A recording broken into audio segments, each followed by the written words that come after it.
Good morning and welcome to the new edition of Dr. Lamba's Awakening Call.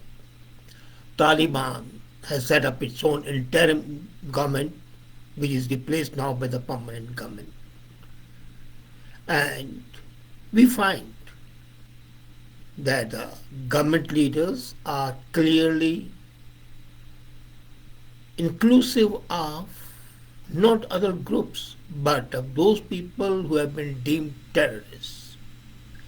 One of them was responsible for the destruction of the Bamiyan statues. Another one is a handmaiden agent of Pakistan Haqqani. And the third is a declared terrorist. Still, there have been voices which call for recognition of Taliban. And these voices, either they are blind to the fact or they are purposely ignoring that Taliban's commitment to fundamentalism presupposes adherence to the concept of taqiyya.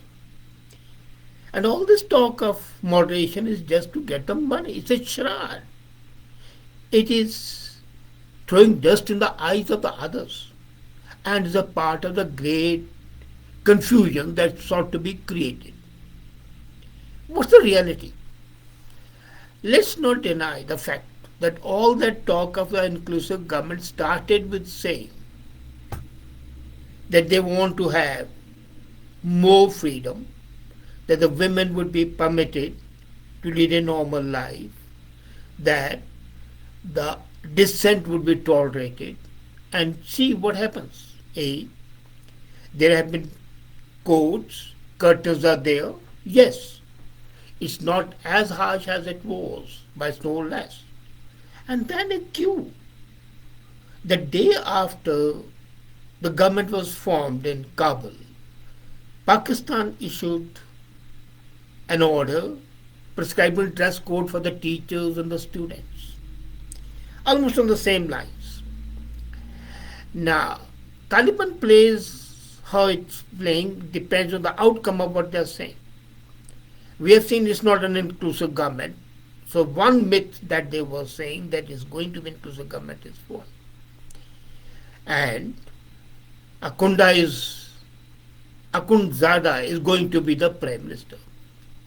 But the internal consensus is not easy, as exemplified because the local commanders are not caring for the leaders' call for amnesty. They are hunting down former Afghan security and government personnel. There are also questions about what exactly inclusive means, whether former playing political players in Kabul would be accommodated, or whether Afghanistan's tribal divisions would be reflected in power sharing. We find that neither the political players of former Afghanistan, like Karzai, they have been accommodated, nor have all the tribals been represented. Hazaras and Duranis, they are conspicuous by their absence in the power sharing. And then add to this the threat of ISIS Khorasan. Now, ISIS Khorasan is a typical group aiming at destroying India. Khorasan is the old name. And if you know, even the Sikh Guru Nanak had said, Khorasan Kasmana Kiya, Hindustan tried. That Khorasan tried to make India feel fearful, afraid.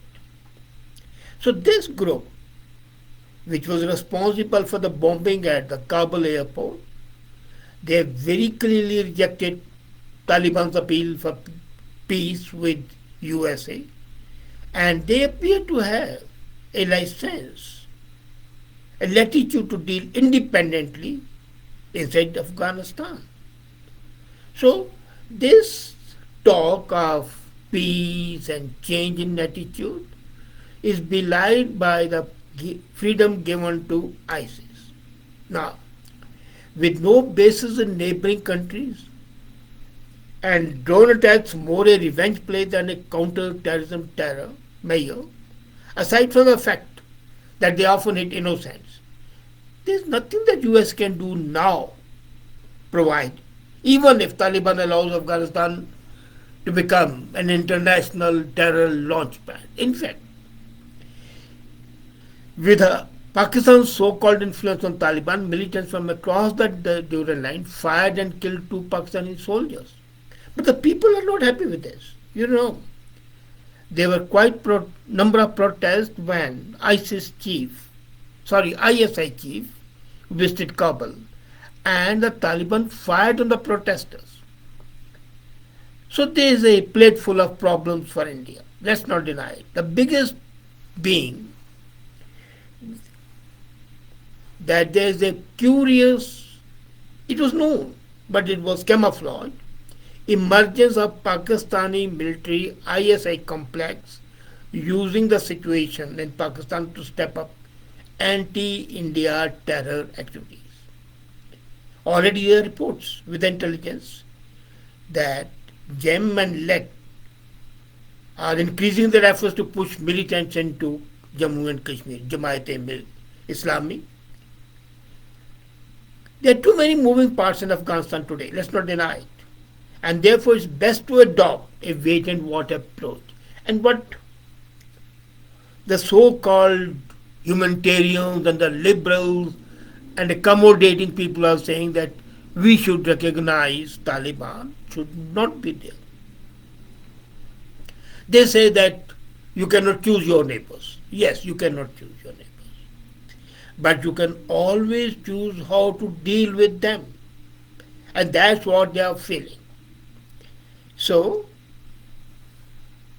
the Indian ambassadors in Qatar's talk with Taliban political officer in Doha, Sheikh Mohammed Abbas, should not be something which opens the key to the change in the Indian policies. I was very happy when India was supporting Masood in Panjshir, and Masood acknowledged it. But India only provided logistic support in advice. It should have given clearly logistic support, and if that had been there, if arms had been given, the way we supported Mukti Bahini, it would have obstructed the advance of Taliban and made them more accommodating. But India did not do it. Sometimes our political leaders in India, they develop cold feet. So New Delhi must work with Washington now to draw red lines for Taliban. It's a good thing that Russia has not accepted Taliban's word on its face value. And that's why when the Russian leadership was in Delhi just yesterday, meeting with Ajit Doval and then with the Prime Minister, it clearly emerged that there's a possibility of a joint USSR or the Russia-India operation. We have got to ensure that investment should not be there in Afghanistan. Now all the humanitarians say no. Let's imagine that $3 billion has been wasted and no further investment as long as Taliban do not go in for adult franchise, A, no talk of Sharia, B, and C, open government. Americans have upped stakes. The last American Air Force C-17 Globemaster jetted on the Kabul airway to the sound of celebratory gunfire. The Taliban are the masters of their obscurest, backward universe. And the 2 decades of nation building have ended in abject capitulation, defeat. And this departure leaves India and other Western democracies holding the can. The question is now what to do with Taliban. That's $1 million question, and here the government of India has to be very careful. Morality would dictate very clearly a pugnacious approach, a fighting approach.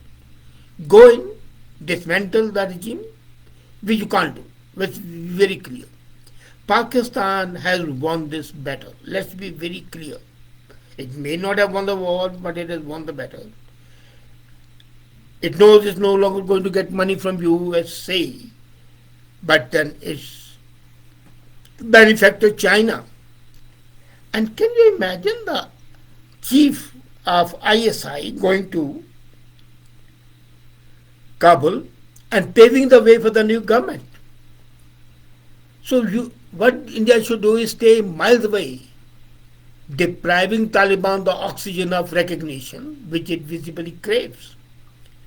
But what happens is morality gives way to the exigencies of real politics.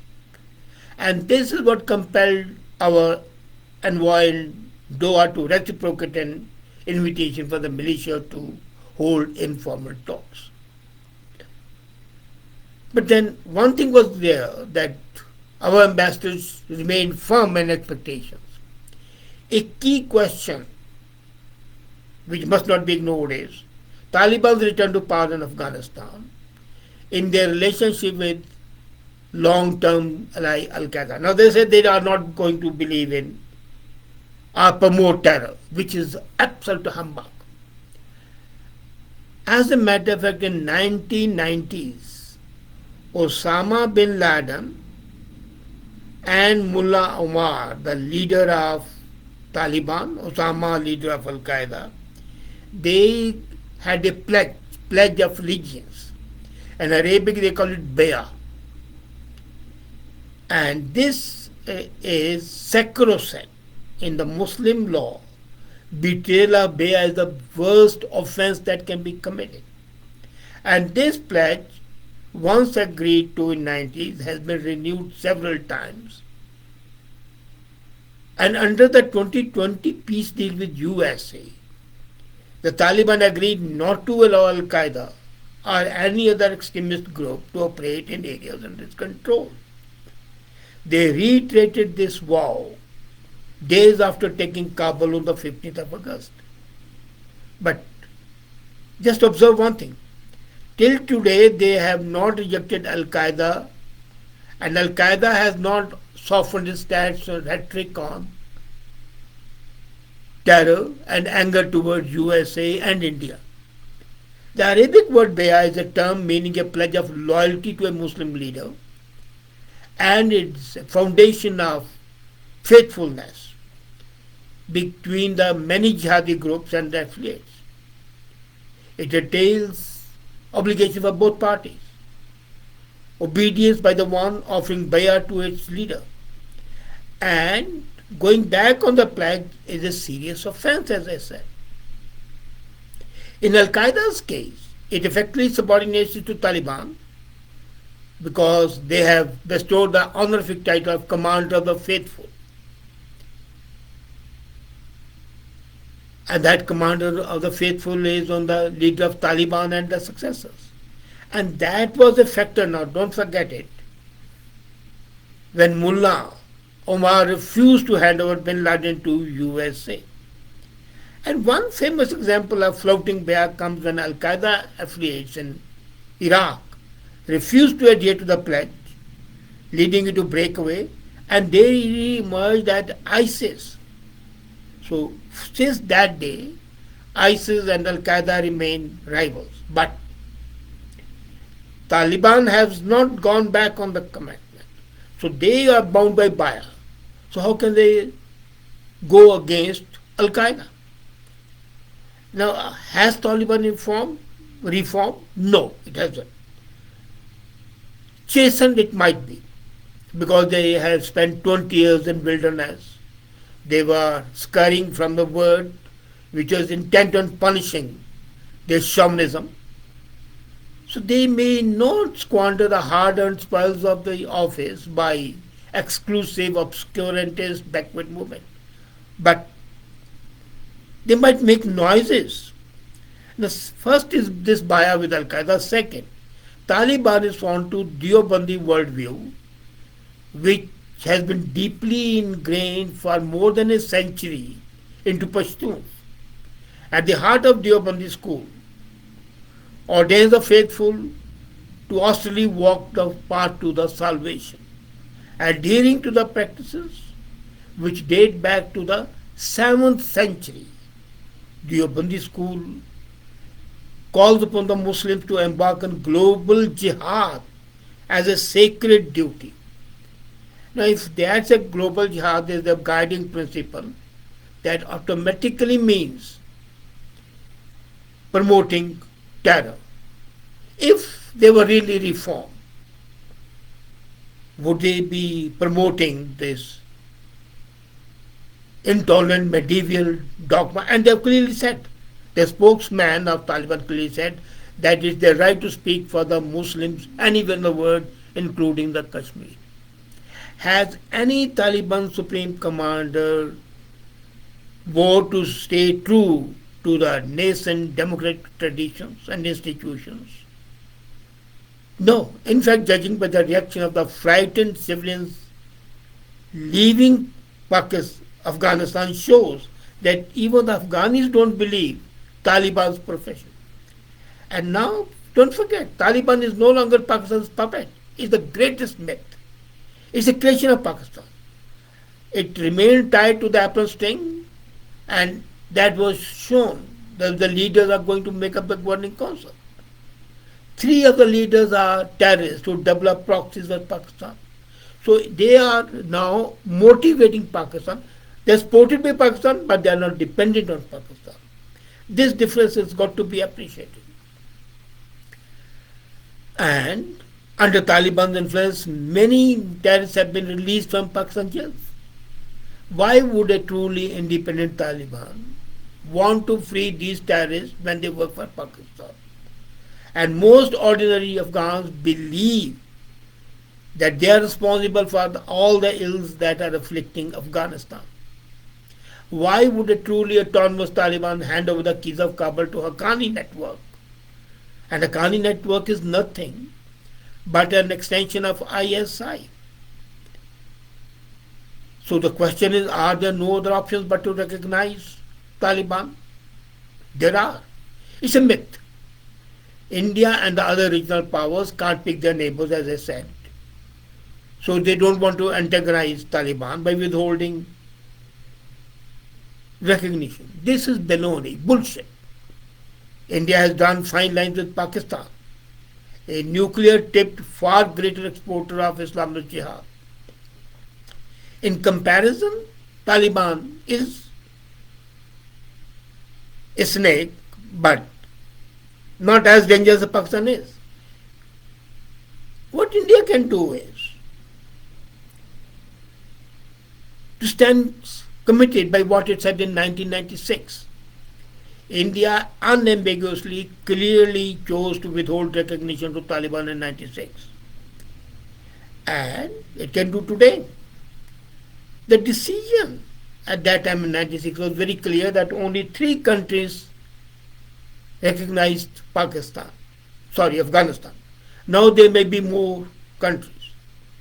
But let's not forget, once you recognize that government, you are governed by the Vienna Convention, you will have diplomatic, and it will be easy for the terrorists to sneak in the country. Now they sneak in, then they'll come openly, but their intentions will be covered. Pakistan would use this recognition to send its trained operators, even maybe as diplomats. Let's not forget, today India is a greater power than it was in 1996. Its military might, its geopolitical importance and immense wealth gives it leverage to meet any challenge posed by these Islamists. I have nothing against them, but they are a danger to the peace and the harmony. They are a danger to the progress. They are a danger to the women. They are a danger to any sensible, reasonable man. So it's high time that we try to make sense out of the confusion that is sought to be created. And this confusion is a purposeful one. He used a very, very soft face to hide your cruel face. It's a mask. It's a typical taqiyya. Once they are entrenched, which they are now, and if the first India hack is to do it, let them wait for 1 year before giving recognition. And they would find that the situation in Kashmir and in Punjab would worsen. But if they don't, if they give the recognition, it will go beyond their control. It's high time that the government of India is more pragmatic and looks at the whole issue from a clear perspective, in the sense they recognize the parameters that prop up Taliban. Just these so-called liberal and so-called secular voices and so-called cosmopolitan voices. Forget the whole world is our family. No. It may be a family, but then even in a family there are bad elements you have got to kick out. You have got to be firm. You cannot change your neighbor, you can change your policies, as I said again. And in case we are not careful, we'll be harming ourselves. This is a warning. Get up, realize the facts, get rid of all this camouflage and all this covering, all these pardas. Look at the facts and do not recognize Taliban. It's a reality, but you can always say, okay, this reality there, that is there, but here we are respecting a wall, no connection. If India can do it, it will be better. If India cannot do it, then I pity them. Thank you.